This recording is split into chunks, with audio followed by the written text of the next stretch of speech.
I'm Hani Bawardi. Talked about myself during the spiel because Stas Bassam suggested I do. So, what else would you like to know?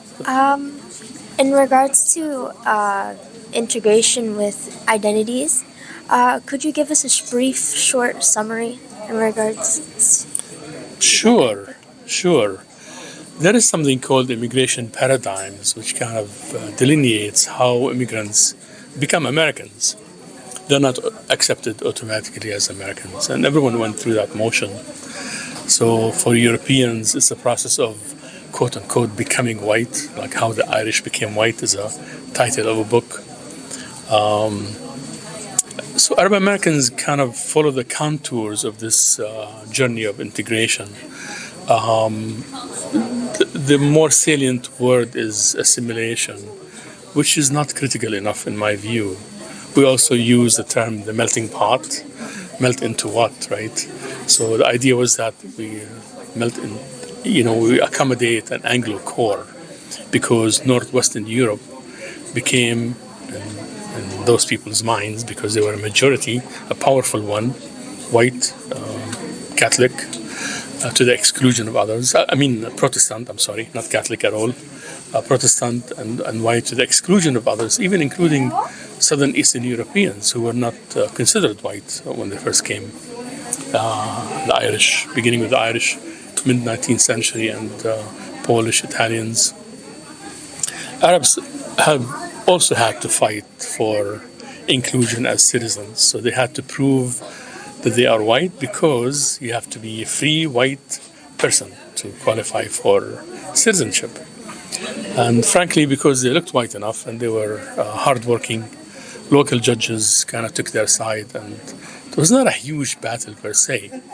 But inclusion becomes harder when you have more diversity. Like you had immigration restrictions in this country from 1924, between 21 and 24, it's called the quota system, all the way until 1965. So only a small percentage, 1% of the people from any country already in the United States can enter. And that kind of severed immigration, and Arab Americans became cut in two waves. The original immigrants who came late 19th century, early 20th century, until World War I, and those. I also had a question about how is the training important? How is the training important for the students? Training in, what do you mean by training? As in the whole speech in regards to like the conference, in regards to like how do you think Arab American history is important to the future of other students? Well, if you receive an email from me, at the bottom it says, there is no substitute for a people telling their own story. And the quote I borrowed years ago from an author, a thinker named Rashid Khalidi. And I think the more people understand their own history, the more they control their own destiny and the narrative. You don't have to control the narrative, but you have to contribute to forging it. In the process, you become aware of who you are as a person and as part of a community. So collective memory is important. How well we relate to each other as members of the community basically is a main ingredient for what the community is and how likely it is to achieve its potential.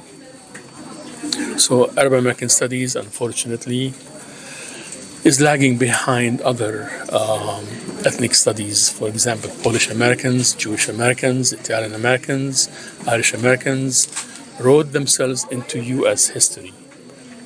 I cannot say that we have done that. In my case, I had a lot of mentors, beginning with Professor John Bukowczyk, who is Polish, and Barbara Aswad, and Janice Terry, and Michael Suleiman, Edward Said, and it's a long list. When I ask people just younger than myself, in their 40s, pushing their 50s, who are your mentors, they cannot come up with an answer, which frankly scares me. So we kind of abandoned the essential studies about about Arab Americans and writings in Arabic. We neglected translations. We didn't have repositories that are cared for and made available to scholars. That's why I felt that the safest place for all these documents is in my possession right now. So I'm still shopping for a place to deposit them. We'll see about that, but they are available to scholars to look at. The problem is very, very few people in Arab American studies, Arab American experts in the entire country. I am one of two people who are native speakers. More young people are attracted to Arab American studies lately and to history, fortunately. But we have not translated essential writings by the early immigrants, including the output of the Arabat al-Qalamiyya, or the pen bond. I'll give you an example. There's a book written by Abdul Nasih Haddad, who is a member of that society, the pen bond, along with Gibran Khalil Gibran and others. And he wrote a book called Hikayat al-Mahjar, Tales of the Diaspora. And that book describes the day-to-day lives of early immigrants in Lower West Side of Manhattan. I cannot say that in the English language we have a word about what life was like in Lower West Side of Manhattan in details, the details of that life. Yeah, we talk about it in general terms. But those guys were very, very productive, and they understood their place in history and who they were, and wrote about that. So we need to translate their works in order to understand where we came from.